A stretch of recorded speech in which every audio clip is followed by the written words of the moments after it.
اعوذ باللہ من الشیطان الرجیم، بسم اللہ الرحمن الرحیم۔ ناظرین، میں آپ کا میزبان سید نادی چا سہیل حسین کے ساتھ۔ ناظرین، بہت مہینوں سے، تقریباً 11-12 مہینوں سے یہ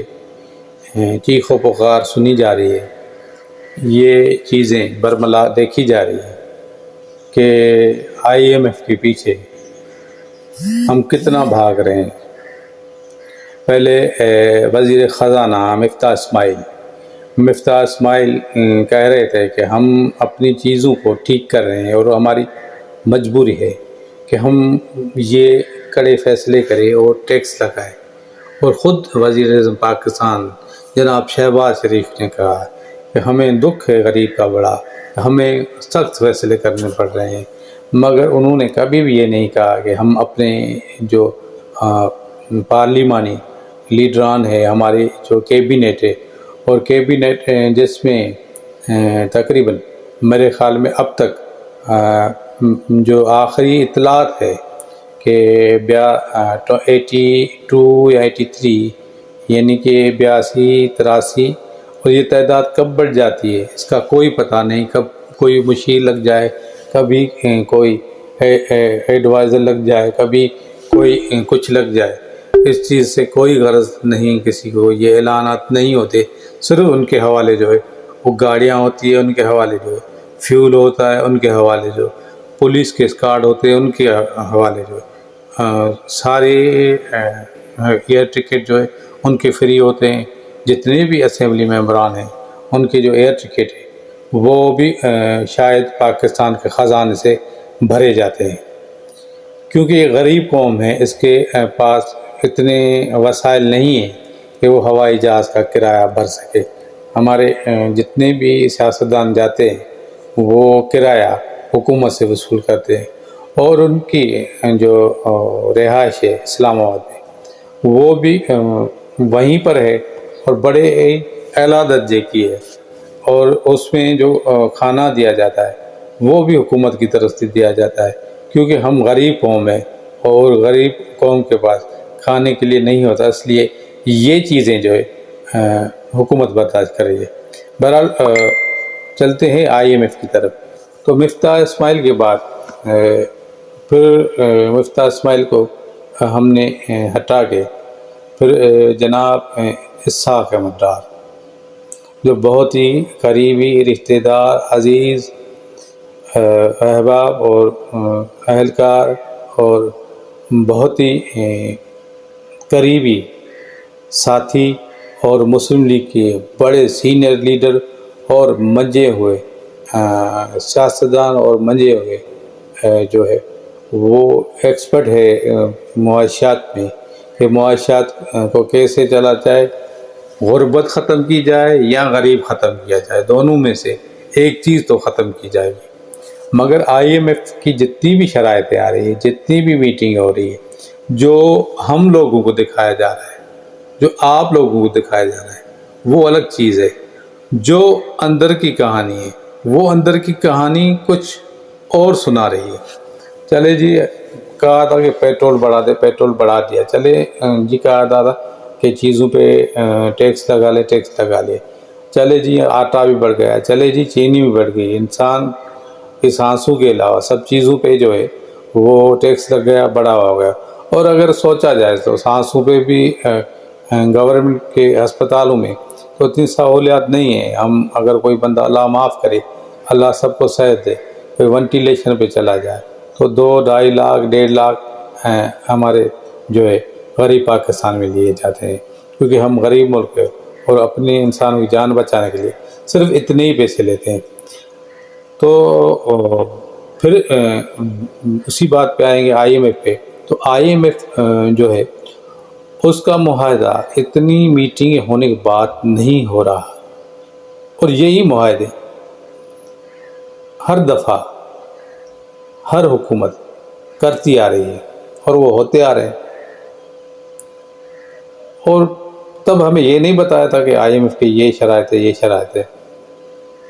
اب IMF نے کہا کہ آپ جائیں پہلے اپنے دوست سے، یعنی دوست ممالک سے اتنے پیسے آ کے ڈپازٹ کرانے، یعنی پیسے رکھوا لیں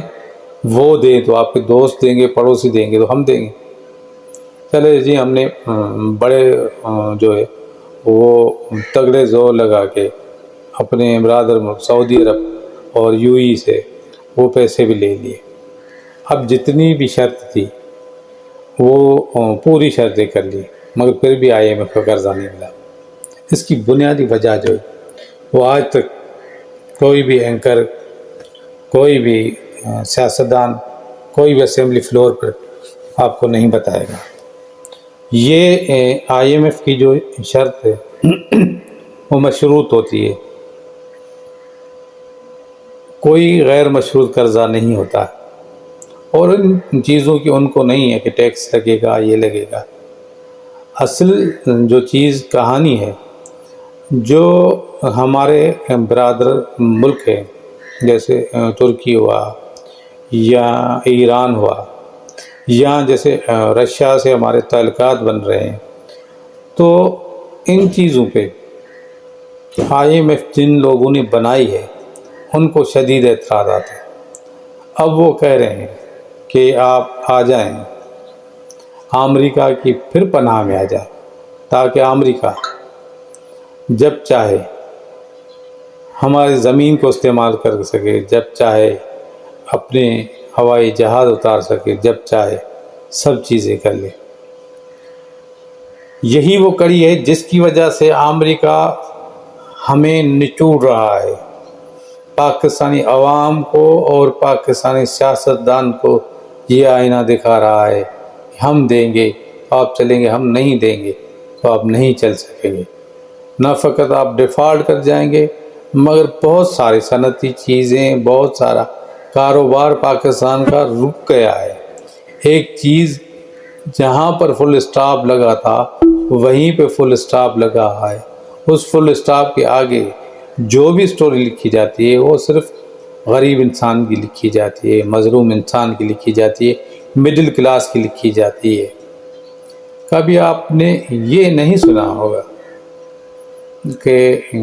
اسمبلی کے فلور پہ ایک دو بندوں کے علاوہ کسی نے یہ آ کے کہا کہ ہم اپنے شاہی خرچے کیوں ختم نہیں کرتے۔ کبھی کسی نے یہ نہیں اقرار کیا کہ میرے اتنے اثاثے ہیں، میں اپنے ملک کے لیے، اپنے قوم کے لیے اتنے پیسے جو وہ سرکاری خزانے میں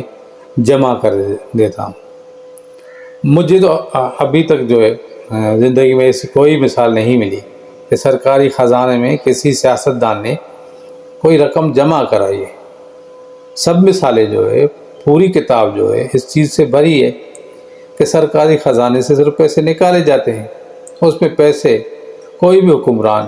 کوئی بھی اقتدار والا، کوئی بھی ایم پی، کوئی بھی ایم این اے وہاں نہیں ڈالتا ہے۔ ہم دوسرے ملکوں کی طرف دیکھتے ہیں، ہم